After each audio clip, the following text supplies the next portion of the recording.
Lord Mayor, President of the Academy, Atlas colleagues, ladies and gentlemen. Sarah Gearty and Jennifer Moore had the idea that I should do something different from what I did at the launch in Cork in May.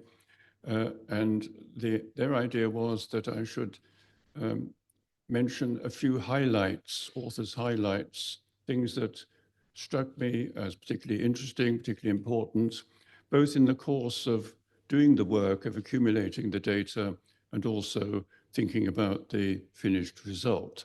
So I've made a very small selection, about 9 images for you to consider, and I'll mention a little bit about each of them to give you a taste of what the content of the atlas is. So I hope you enjoy that. Starting with the front cover, which you've seen already. And the thing I want you to notice about the front cover is in the bottom right there, the words in association with Cork City Council. And the story there is that the Academy, the Atlas Board, has always been keen to make links with people in their towns and cities in question, with librarians, archivists, and people who administer the place. And so we hit on the idea that we ought to have a meeting with the Chief Executive Officer of the City of Cork at that time, who was Anne Doherty. And we approached this with a little bit of nervousness because we didn't really have any idea how she would react to what we had to say to her. But she received us very warmly. We were accompanied for courage by Ciara Brett, the city archaeologist who had arranged the meeting with Anne Doherty. So we were there. We told her what we were doing. We gave her a copy of the Youghal Atlas to give her a clearer idea about what she might expect. And to her eternal credit, Anne Doherty made an arrangement subsequently for Cork City Council to provide a grant in aid over a 3-year period, 2020 to 2022, to assist in particular with the cost of printing Cork's wonderful series of maps.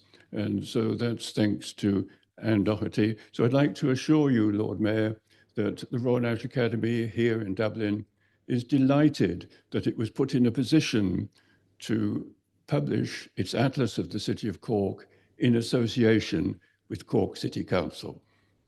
My next slide is a map, and it's a text map. And like all the other text maps in the Atlas, it was drawn by Sarah Gearty.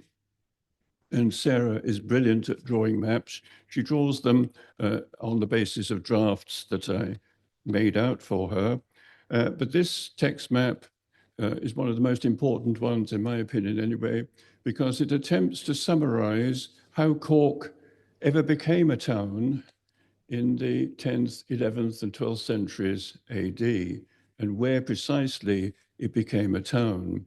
And this map, this interpretive map, is dependent partly on work that I had done in earlier times on other parts of Europe.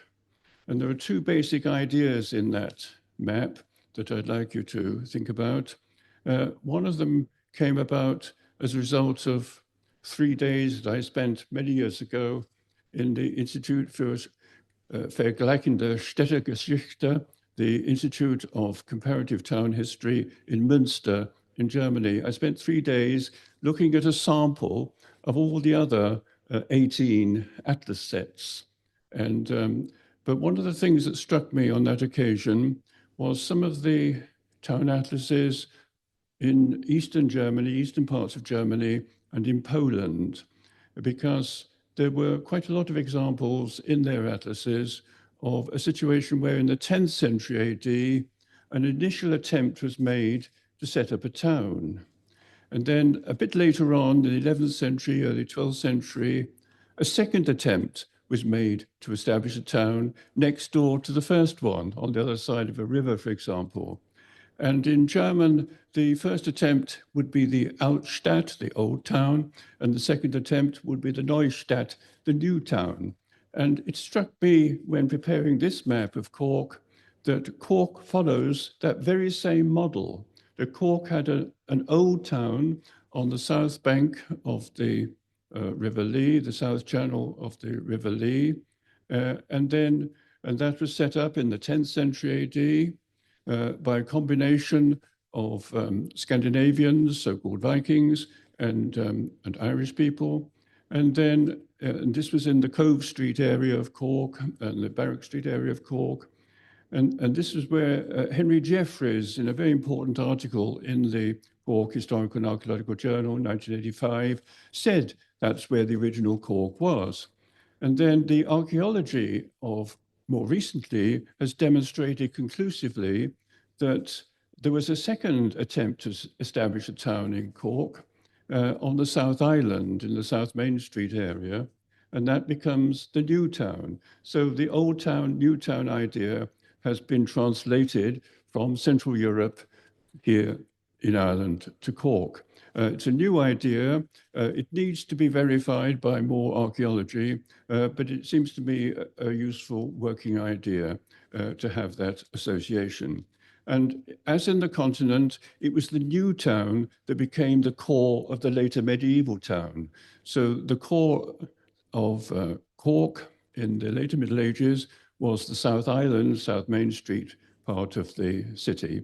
And then Dungarvan, the North Island, Dungarvan is the name of the North Island, has a long history as a recorded name. The North Island was regarded as a suburb in the 13th century of the new town. And but eventually, by 1300 or so, both islands had been encompassed with a stone wall, 16 mural towers, 3 gates, and so on. So that becomes the core of Cork. So that was one idea borrowed from Central Europe. The other idea represented on this map comes from my work on late Anglo-Saxon England, oddly enough, and that is to say, before the Norman conquest of 1066, because over there are several examples of big Benedictine monasteries, or even middle-sized ones, forming outside their gates a community of traders, a community of craft workers and traders and merchants, which becomes the town just outside the gate. And it seems to me that Cork also follows that model, because St. Finbarr's was next door to the old town. They had a symbiotic relationship with one another. And a key point about St. Finbarr's, the early monastery, first recorded in the 7th century, the key point about St. Finbarr's is that it survived the entire Viking age of the 9th, 10th, and 11th centuries. There's a continuous succession of abbots on record. It was never destroyed. It was attacked on occasion by so-called Vikings, but it clearly survived those attacks. And so that by the 10th century, this old town was developed immediately to the east of St. Finbarr's, the monastic site, and the point of junction between St. Finbarr's precinct and the old town is the only Norse street name in Cork, Keysers Hill, spelled Keyser, Keysers Hill, still there. And it's very significant, it seems to me, that the only Norse street name is between the monastic site and the old town. And yes, that's right. So they formed a relationship, as you can see on the map there. Other features about this map are that to do with the later Middle Ages, the English government, when the English took over, or the Anglo-Normans took over Cork in 1177, and Cork came to the attention of the English Exchequer, the English government regarded Cork as comprising 3 boroughs, 3 distinct boroughs. One was the main borough between the two channels of the River Lee.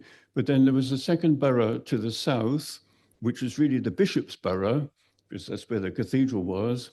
And then another borough called Shandon on the north side, based on the baronial castle up on the hill there. And so Cork is unique in Ireland in comprising three boroughs from the point of view of the English Exchequer in the Middle Ages. Right, well now we move on to another map, period map, and it's a map of the circa 1601. Can we move on to that? No. Oh, sorry, yes. I'm missing one point that Jennifer has notified there. A key point of that text map is the logic. It illustrates the logic of why Cork is there at all, where it is, because that north-south street alignment is really representing the lowest feasible crossing point of the River Lee. It was a difficult river to cross because you had to cross two channels, but that was the lowest feasible crossing point. And that access remained a key access, as it still does. Shandon Street, North Main Street, South Main Street, Barrack Street, and Bandon Road. So that north-south alignment tells you why Cork is where it is. Yes, thank you very much, Jennifer. Now we can move on. Yes. This is one of the most beautiful maps in the collection. It's one of the most beautiful maps I've ever seen, period maps, that is, an astonishing map. It's one of two maps that belong to the so-called Hardiman collection in Trinity College Library. And it dates from about 1601, that is to say, very late in the reign of Queen Elizabeth I. It's facing west, so you need to get used to the idea that north is to the right of where you are. And I could talk about this map for a very long time, but I'd just like you to see a few points, to focus on a few points, starting from the left-hand side. The round tower of St. Finbarr's was still standing in circa 1601. The monastic round tower was still there, looking like it was called at that time a watchtower. They thought of it as a watchtower back then. And there it is. And then you can also see to the south of that, Elizabeth Fort. And inside the fort, you can see little cabins, Irish-style cabins. And my guess is that those cabins were the homes of the Irish workmen who were building the fort for the English, as it were. That's only a guess. And then after that, please focus on the harbour. As you've heard already, it was in the Castle Street area, a bit wider than Castle Street is now, but not very big, a very confined harbour throughout the Middle Ages and through the 16th century. And it had a King's Castle, Queen's Castle either side, and a marine gate between the two. And then just to the right of that, you can see the Market Cross of Cork City. That's where its main marketplace was, and standing there on its plinth. And it was typical of marketplaces in medieval Ireland and indeed in medieval England, that in England and in Ireland, they didn't go in for big piazzas of the continental sort for the main marketplace. What they used normally was a wider bit of one of the main streets. And that's exactly what happened in Cork. The south end of North Main Street was used as the main marketplace of the town. And there you see it on that map.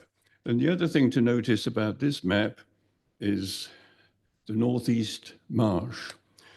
They had started by circa 1601 to think about enlarging the town by colonizing the marshes on either side to the east and the west. And so the Northeast Marsh, as it's known, was colonized first. And what they had done by that date is simply to embank it all the way around. And also they had built a little fort, a little defensive fort opposite the harbour to defend the harbour. One could say a lot more about that map, but we have to keep on moving to the next cartographical highlight. And this is a highlight for a different reason. This is a map of the siege defences built, or supposedly built, in 1690 or so, the late 17th century, at the time of the Williamite attack on Cork and the capture of Cork in September 1690.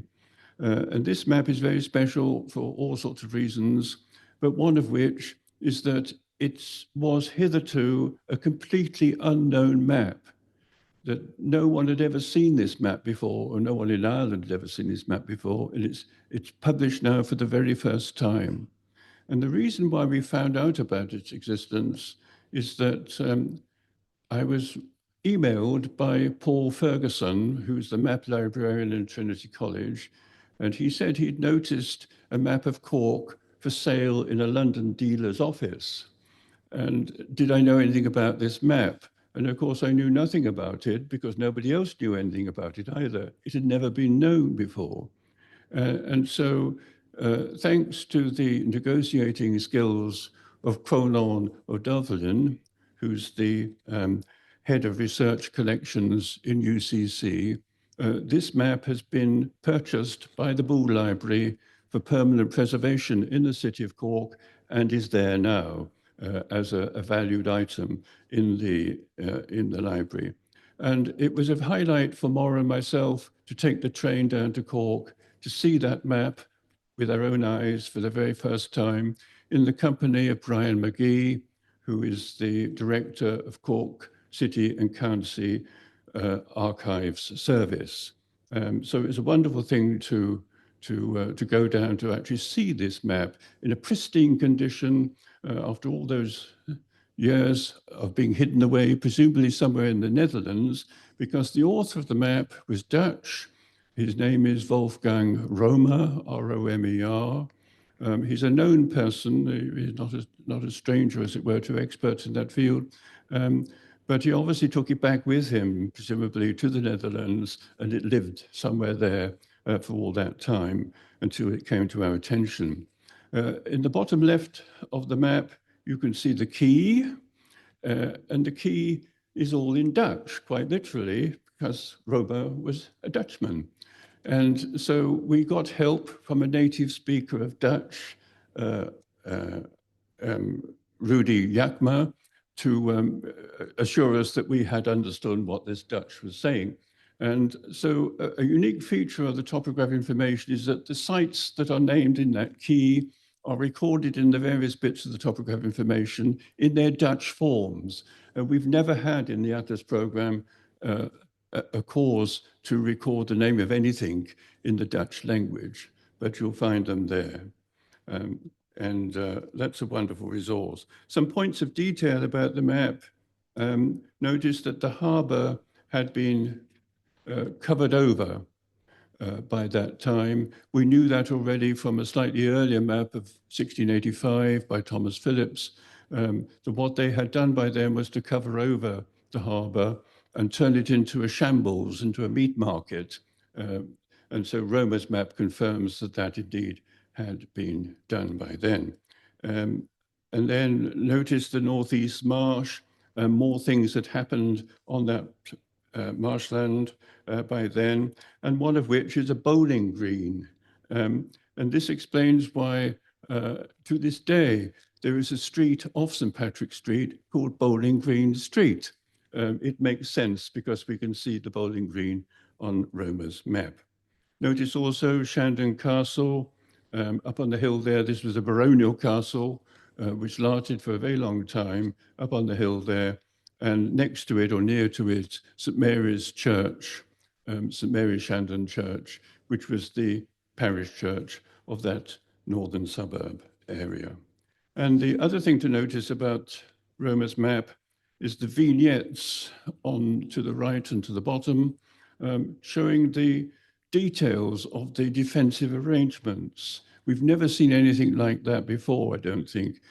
Beautifully drawn by Romer. He was obviously very talented, and so we can know exactly what was being built or what was designed to be built. And he used his lettering system to indicate which bit of the siege works he was talking about.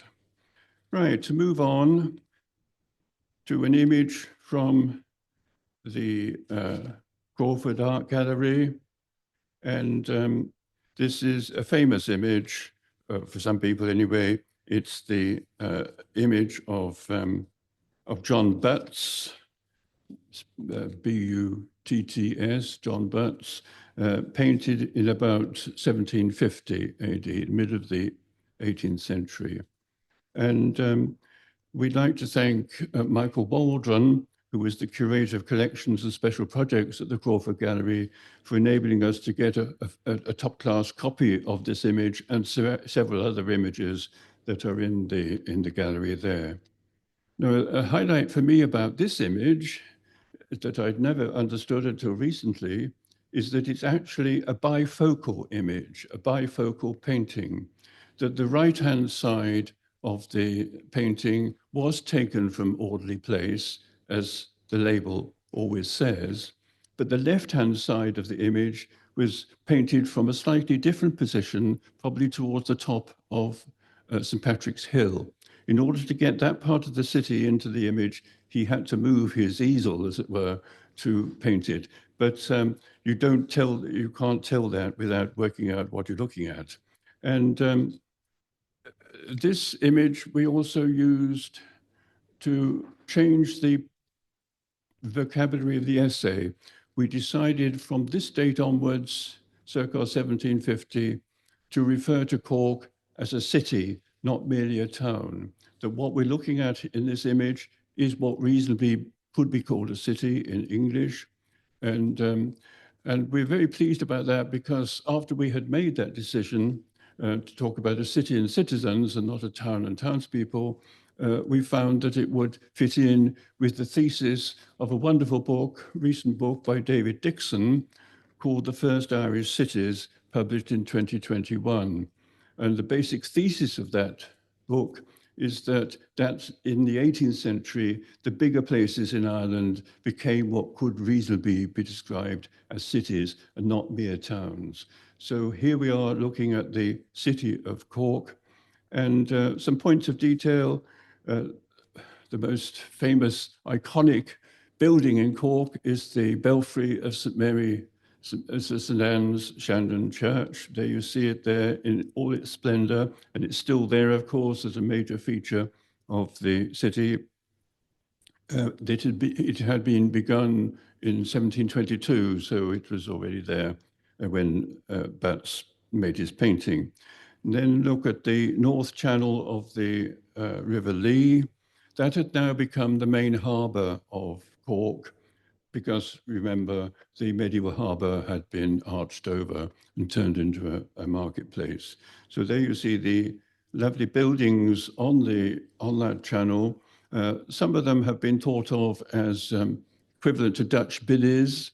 And in the 18th century, visitors to Cork did actually comment on Cork's similarity to Dutch towns and cities. And one of the buildings there is the Custom House, which in a modified form is now the Crawford Art Gallery of Cork. And then in the far distance, you can see just about St. Finbarr's Cathedral, which was the 18th century cathedral, not the architectural extravaganza that's there now, built in the 1870s. So that's yes, there it is. That's the 18th century cathedral. Now then, another image. It's the one we use for the front cover, but here it is, as you should see it. It's a painting by John Fitzgerald made in 1796 of a little part of Cork, taken from the Southgate Bridge, is the viewing place. So it's looking west, and you can see in it St. Finbarr's Cathedral in more detail. There it is, the Georgian or 18th century cathedral building. And they started to build that in 1735. What you also see in the image is a roadway that my guess is on the site of the monks of St. Finbarr's monastery, where they had a quayside for themselves in order to import wine for the liturgy perhaps for other reasons. That's probably where the original very first quay of Cork was situated. You can see, of course, Elizabeth Fort, and on the near side of the fort, you can see the entrance to Cllr Hill. There's a man standing in it. That's it, there it is. You can see the first step, because it's a stepped laneway. You can see a man going up Cllr Hill. So it's still there today. Go and look at it if you are in Cork. And then in the near view, there's a slipway and then a bridge leading to the side channel of the River Lee. That side channel became important in the 18th century as a driving force for watermills. So that became a sort of small industrial zone in the St. Dominic's area of Cork. Now, the view from the fact that this is taken from the Southgate Bridge area reminded me of a tragic accident that is recorded in the Annals of Tigernach in 1163, which is 14 years before the Anglo-Normans took over Cork. According to the Annals of the Tigernach, a man called Máire, who was the son of Donal Bregach, the future king of Midda, which is Westmeath, as the annals say in translation, being intoxicated, Máire fell from the bridge of Cork and was drowned in the Severn. And Severn is the old name for the River Lee, and it's cognate with the name of the biggest river in Britain, Severn. It's the same name, reminding us that many of the river names over the water are actually of Celtic origin. The most obvious examples of those river names over in England being all those river avens, which just simply means river. Right, move on again to, yes, another map, another treasure. This is part of the 1842 map of Cork made by the Ordnance Survey. This is the Shandon Street area.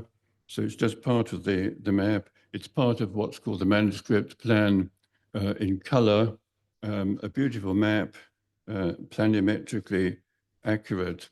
But a critical feature of this map is that the properties in the streets have house numbers. All the main streets by 1842 had numbers, and a lot of the smaller streets also had house numbers, and they're recorded on this 1842 map. Now, the reason for that is that back in 1787, the Mayor of Cork back then had been made responsible for organizing house numbers in his town or in his city to coincide with Richard Lucas's General's Trade Directory, which was published in 1787, the same year. And so, like all good mayors, he did as he was told and organized house numbers in the city. And these house numbers in 1842 and the 1842 map are reinforced by the valuation map of 10 years later, 1852, which has the same house numbers on it. The gold insurance maps, as they're called, the late 19th century, they have the house numbers. The street directories give us the house numbers. And the fact that we have all these house numbers of ordinary buildings means that we can do what Sarah Geraghty has explained to us already. We can digitize Cork on a scale hitherto impossible. If the map had not got the numbers on, we couldn't have engaged in digitization to this extent. But because we can fit in ordinary houses and ordinary shops and so on, as well as the main buildings, we can digitize the thing. Features on the map that you might like to notice, at the bottom there of Shandon Street, St. Mary's Church. The medieval St. Mary's Church was destroyed in the siege of 1690, so they had to build a new one. So they built it on a new site at the bottom of Shandon Street. Then there's the Butter Market, which was a very important feature of Cork's economic life. And a feature of the butter market in the 19th century is that it was open 24 hours a day and night. The reason for that is that farmers from West Cork and Kerry coming in with their cattle drove them night and day. They didn't stop because you couldn't you couldn't have a bed and breakfast, but you had to do something with your cows. So and so farmers would turn up at the butter market if they were bringing butter as well, at any time of the day or night. And so the butter market stayed open all the time to receive them and their butter. And what you also see is the old marketplace, which is still there as an open place, and then Cattle Market Street to the left of that, leading to the new market, which is mainly of the plan. You can also see the Roman Catholic Cathedral. Yes, there it is, and which was rebuilt in 1822. Yes, after a fire. And it was rebuilt again and to some extent since then.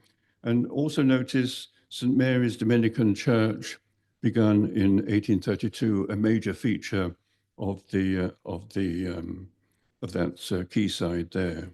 And while on this map, just notice the position of Pope's Quay and Brown's Hill. We'll come back to it actually, so don't worry about that. My last map is this one, another text map drawn by Sarah. And we hit on the idea of producing a new map showing options for public transport at the very end of the 19th century. What were the options for getting around the city? And it shows 5 options, this map. First, there's the railways. And Cork was a very challenging place for railway engineers, partly because of the waterways and partly because of the hills. So they had terrible trouble with building railways.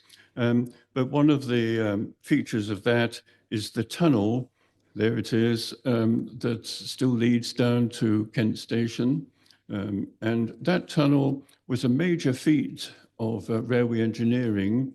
It was excavated from both ends simultaneously, from the north end and the south end. And because there's quite a steep gradient inside the tunnel, they had to work very carefully. The northern lot going downhill slightly, the southern lot going uphill slightly, hoping that they would meet in the middle. And miraculously, they did meet in the middle. They actually got their calculations correct. It's a major achievement to do that. And then when they had excavated the tunnel, they decided to line it, the roof and the side walls, with bricks. So an estimated 2 million bricks were required to line the tunnel. And these bricks were made in Youghal, which was a brick-making town, and brought up to Cork by boat to line the tunnel. The tunnel also required 4 vertical shafts to enable the steam from the locomotives to escape. And they're still there, enabling the fumes from diesel locomotives to escape from the tunnel. So that tunnel is a major thing. And if you're ever going in and out of Cork again on a train, just think about how it was done in the middle of the 19th century. Another form of transport was tramways. Now, Cork has a very interesting history of making trams.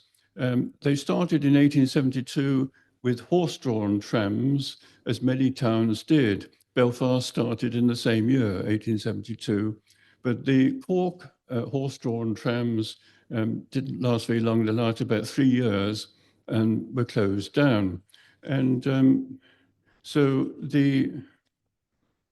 nothing happened in the way of trams for quite some time until in the late 1880s, 2 Christian brothers in the monastery school in what was then called Peacock Lane, now North Monastery Road, they were advocating the use of electricity to drive trams. And the electricity supply would be powered to the vehicle by overhead cables. And so they actually built, these two Christian brothers built a tram in the school, and they exhibited it in 1889 in the Exchange building, the Corn Market and Exchange building where the City Hall is now. They exhibited it in 1889. They put a length of trackway inside the building with an overhead cable to tell everybody it would work. And there is a photograph of these two Christian brothers sitting on their tram exhibiting it. And I read when I was looking into the subject of trams that although the exhibition tram itself doesn't survive, the generator that was part of the mechanism does survive to this day in the school. So I went to the school to look at this object, but sadly I couldn't get in the school because of COVID restrictions at that time. The teachers and the pupils were allowed in, but not other people unless they had an appointment. I didn't have an appointment. So having got back to Dublin, I wrote to the school and asked about this generator. And the science teacher, Shane Ryan, wrote back to me and did confirm that the generator is still there in the school. And he sent me a photograph of it in the storehouse in the school. So that photograph for me was a highlight of a very unusual sort, to see this piece of industrial archaeology still preserved in that school. The other features of the map are ferries. There are two ferries, there you see them, still operating in the late 19th century. And then there are hackney cars. And these were the equivalent of taxis these days, horse-drawn carriages. You could hire a lift in a horse-drawn hackney to some part of the city.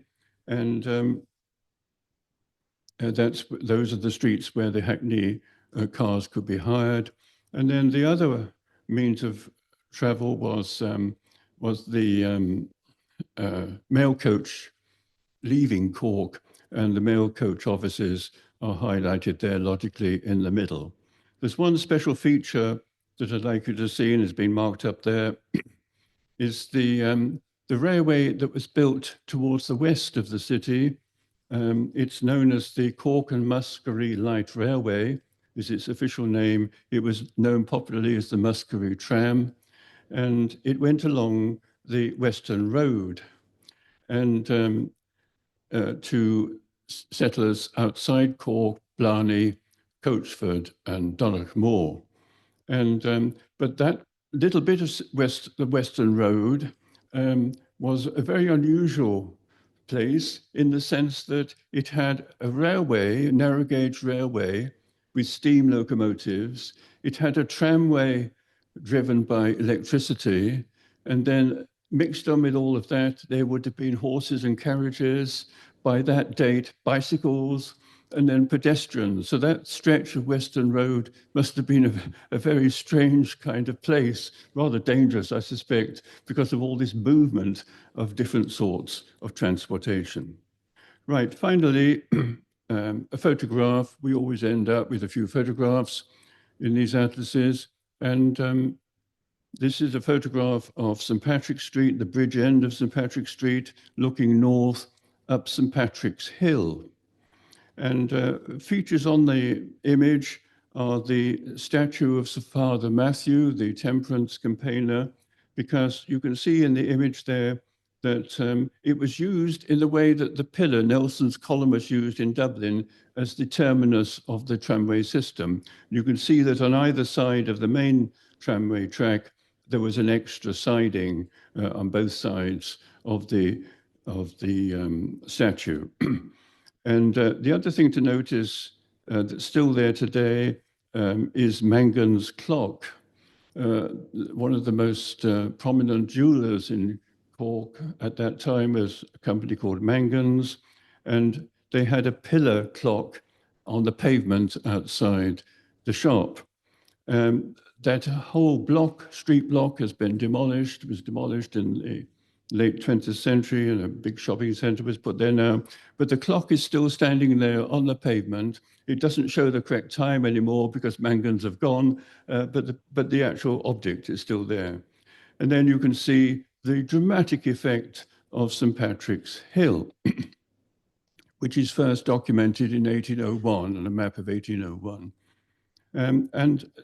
St. Patrick's Hill reminds me of one of the most arduous aspects of researching this atlas for Máire and myself, was to fulfill an obligation that we've always done in these atlases for places that have nameplates of the streets, and to record them in section 10, the streets section of the topographical information, which meant that Máire and I had to walk every street and lane, hundreds of them, to look at the nameplates. We went round with our notebooks, writing down the nameplates on the streets. Most of them, of course, in Irish as well as in English. And so this was an enormous undertaking for us. But we did it. We may be one of the few people who've ever walked all those streets and lanes. There's a man called Tom Spalding, who is an expert in Cork streets. Yes. And then the last thing about the streets is to go back to Pope's Quay and Browns Hill. When we'd finished this walking, we had a few problems still to try to solve. And I went round one day by myself trying to solve a problem about Pope's Quay, the naming of Pope's Quay, because we'd noticed something peculiar about it. And so I went by myself to Pope's Quay, to the western end of it, where there was a building with the correct street name, Pope's Quay, Quay Pope. A pope, by the way, is the name of a person, a rich widow, who gave her name to the quays, nothing to do with a chap who lives in Rome. But anyway, I noted down this peculiarity, which was that the official name was there, but alongside it on the same building, there was the name Browns Hill, another official-looking nameplate. So I wrote this down in my notebook, standing on the pavement, and a man inside the building, it was a shop, he obviously saw me doing this. He might have thought I was an official from Cork City Council making notes about the state of his building. Anyway, he came out of the shop and asked me what I was doing. So I told him what I was doing, and then I asked him how could it happen that his building had both street names on it, Pope's Quay and Browns Hill. And he knew the answer because he said that about 30 years earlier, a building in Browns Hill had been totally demolished along with the street nameplate. And he was passing by that demolition site by chance, and he saw the Browns Hill nameplate in the rubble. And he thought it would be a pity to lose that little bit of Cork's history. So he retrieved it himself and attached it to his own building. And the entry for Pope's Quay in the topographic information does note this very discreetly, that in about 1990, the Browns Hill notice was attached to a building in Pope's Quay unofficially, and it's still there as far as I know. I'd like to conclude by reading out to you the first 3 sentences in the essay to the Atlas. The first sentence is a quotation from the Atlas of Cork, published by Cork University Press in 2005. That volume was a great achievement, and we made tremendous use of it ourselves. And we'd like to think of that Cork Atlas of 2005 as being complementary with our own. But one of the sentences in that early atlas is as follows: "There is no denying Cork people's sense of place in the world," unquote. And then the second sentence is our own: "The people of Cork, who we may call Corkonians or Corcaigians, regard their city as special." And then the third sentence comprises only 3 words. They are right. They are right. My hope, therefore, ladies and gentlemen, is that as you peruse your copy of the Cork Atlas, you will all agree with them. Thank you.